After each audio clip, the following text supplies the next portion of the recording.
Hello friend, good morning, welcome back to my study blog. कैसे हैं आप सब? आई होप अच्छे होंगे।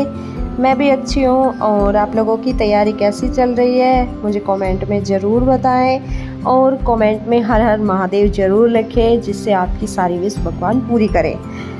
आज का ब्लॉग थोड़ा ख़ास है क्योंकि आज मैं बात करने वाली हूँ शादी के बाद स्टडी, बच्चे, हस्बैंड और घर, इन सब की जिम्मेदारियों के साथ अपने लिए, अपनी स्टडी के लिए कैसे टाइम मैनेज करें। क्योंकि एक हाउसवाइफ होना और उसके साथ एक बच्चे की माँ होना और उसके साथ अपने लिए भी टाइम निकालना काफ़ी मुश्किल होता है। नामुमकिन तो कुछ भी नहीं होता, लेकिन काफ़ी मुश्किल होता है। तो आप भी एक हाउसवाइफ हैं, आप एक बच्चे की माँ हैं, तो ये वीडियो आपके लिए आप ज़रूर देखें कि कैसे टाइम मैनेज करें और कैसे अपनी स्टडी को कंटिन्यू रखें।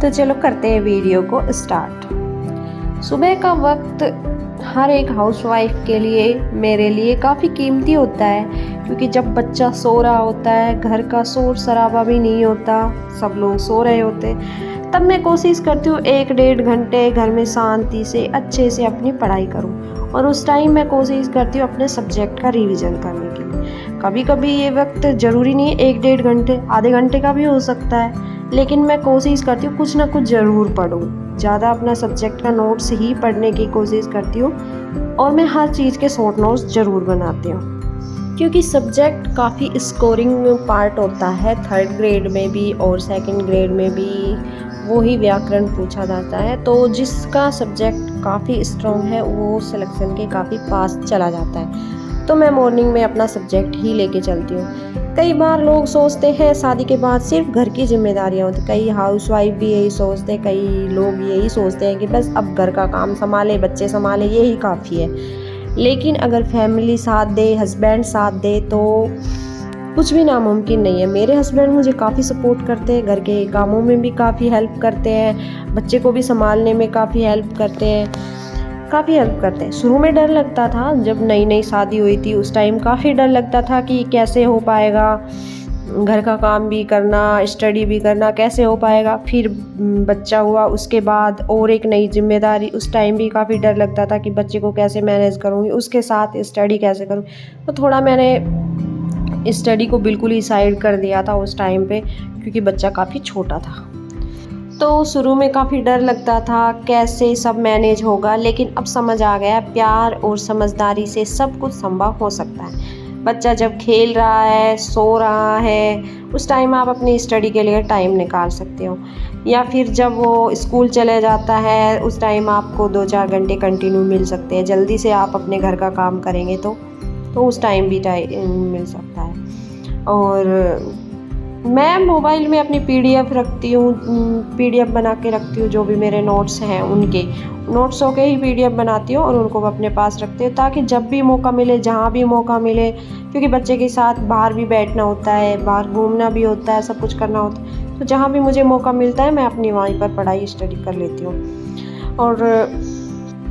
और सबसे ज़रूरी, मैं अपनी स्टडी के लिए टाइम टेबल ज़रूर बना के रखती हूँ, लेकिन टाइम टेबल पर 100% चलना काफ़ी मुश्किल होता है। तो मैं अपने टाइम टेबल को थोड़ा फ्लेक्सिबिलिटी रखती हूँ और हर हफ्ते अपना टारगेट सेट करती हूँ कि मुझे ये टॉपिक इतने दिनों में, 1 वीक में मुझे कंप्लीट करना है और ऐसे मुझे करना है। पूरे दिन का भी मैं काफ़ी रखती हूँ कि इस टाइम मुझे पढ़ना है, आज के दिन में मुझे ये टॉपिक कंप्लीट करने। टाइम मेरा 100% नहीं हो पाता, लेकिन 100% में 70% भी होता है, तो मुझे काफ़ी अच्छा लगता है। तो मैं टाइम टेबल और अपने टारगेट रोज़ का सेट करती हूँ और रोज़ का ही अपना कोशिश करती हूँ उनको कंप्लीट करूँ, और जितना हो पाता है मैं करती हूँ। कभी कभी मेरा मन काफ़ी उदास होता है, मैं थक जाती हूँ सब कुछ मैनेज करते करते, और सबसे ज़्यादा बेकार तो उस टाइम लगता है जब मैं अपने बच्चे को देखती हूँ। तो मैं सोचती हूँ कि ये टाइम मुझे मेरे बच्चे को देना चाहिए, वो टाइम मैं अपनी स्टडी को दे रही हूँ। तो क्योंकि यही एक टाइम है जिस टाइम बच्चों को अपनी माँ की सबसे ज़्यादा ज़रूरत होती है, क्योंकि हस्बैंड जॉब चले जाते हैं तो बच्चे को मुझे ही संभालना होता है। तो और मुझे वैसे भी बच्चों का बहुत शौक़ है, मैं मतलब बहुत पसंद करती हूँ बच्चों को। तो मन करता है छोड़ देते हैं, क्या ही पढ़े, अपने बच्चे के साथ अच्छे से लाइफ एंजॉय करूं। लेकिन फिर सोचते हैं कि जब इतना कुछ सफ़र तय कर लिया है, 50% 70% पहुंच चुके हैं, तो 30% थोड़ा और कर लेते हैं। और मैंने अपनी आदत बना रखी है कि ये जब बच्चे साथ रहते हैं तो मैं बच्चों के साथ साथ ही स्टडी कर लेती हूँ। और फिर मेरे मन में यही आता है कि मैंने ये सफ़र शुरू ही क्यों किया, सिर्फ अपने लिए, अपनी पहचान के लिए। हर दिन थोड़ा थोड़ा पढ़ती हूँ। कभी जैसे बच्चे की छुट्टी होती है, उस दिन मेरी पढ़ाई 1-2 घंटे ही होती है, तो मैं ज़्यादा ये भी नहीं रखती कि पढ़ना ही है, पढ़ना ही है, पढ़ना ही नहीं। भाई आज बच्चे की छुट्टी है तो मैं अपना कोशिश करती हूँ कि आज थोड़ा अपने बच्चे को टाइम दूँ। ये सो जाता है या फिर ये अपनी खुद की पढ़ाई कर रहा होता है, स्कूल होमवर्क वगैरह, या खेल रहा होता है, उस टाइम मैं अपनी स्टडी करती हूँ। उस दिन जिस दिन इसकी छुट्टी होती है उस दिन मैं ऐसे ही करती हूँ। अगर ये स्कूल चला जाता है तो काफ़ी मुझे 8-10 घंटे टाइम मिल जाता है, क्योंकि मैं फिर जल्दी से अपना काम करके और अपनी कंटिन्यू स्टडी कर लेती हूँ। लेकिन छुट्टी होती है उस टाइम मुझे काफ़ी कम टाइम मिलता है। लेकिन इन जिम्मेदारियों के साथ साथ हमें खुद के लिए भी थोड़ा बहुत सोचना है।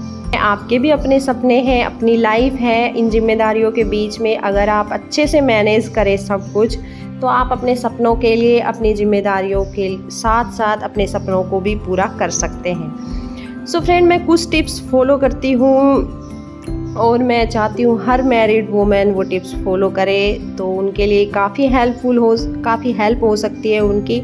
सो मैं टिप्स शेयर कर रही हूँ। सबसे पहला टिप्स है, टाइम फिक्स मत करो, टारगेट फिक्स करो। आप टाइम बनाओ कि भाई इतने इतने टाइम मुझे पढ़ना है, लेकिन उसको थोड़ा फ्लेक्सिबल रखो। आप टारगेट ज़रूर बनाओ, रोज़ बनाओ या वीक में बनाओ कि ये टॉपिक मुझे कवर करना है, इस सब्जेक्ट को ऐसे ऐसे पढ़ना है। उससे आपका सिलेबस जल्दी कवर होगा और काफ़ी इफ़ेक्टिव स्टडी भी होगी। बच्चों के साथ स्टडी करने की आप आदत डालो। आप ये नहीं कि भाई आपको एक अलग रूम मिल जाएगा और आप गेट बंद करके अच्छे से पढ़ पाओगे, ऐसा नहीं हो पाएगा। ऐसा टाइम आपको बहुत कम मिलेगा। तो आप बच्चों के साथ ही स्टडी करो, हस्बैंड से बातें करो, सपोर्ट करो, उनको सपोर्ट मांगो, उनसे बोलो कि भाई अब मेरे स्टडी में काफ़ी टाइम है, अब कम टाइम है, 4 ही महीने बचे हैं, तो आप मेरी प्लीज़ थोड़ी हेल्प करो। रात को बच्चे को संभाला करो, मॉर्निंग में थोड़ा बहुत काम में हेल्प किया करो। तो आप अपने हस्बैंड से भी हेल्प मांगो।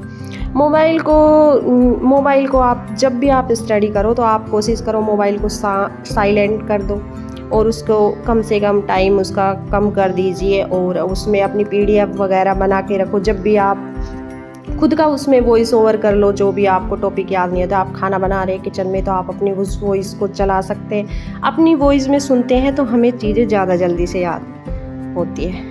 तो फ्रेंड, आपको ये छोटा सा व्लॉग कैसा लगा? शादी के बाद बच्चा, पढ़ाई, हस्बैंड, खुद को कैसे बैलेंस करें, ये एक मेरा वीडियो था। अगर आपको वीडियो अच्छा लगा तो लाइक और शेयर करें ताकि और भी महिलाएं मोटिवेट हो सके। और याद रखिए, हम औरतें सिर्फ सपोर्ट सिस्टम नहीं है, हम खुद एक सिस्टम है, जो चाहे वो कर सकती है। मिलते हैं अगले व्लॉग में, तब तक अपने सपनों को जिंदा रखिए और आगे बढ़ते रहिए, अपनी स्टडी को कंटिन्यू रखिए। Thank you.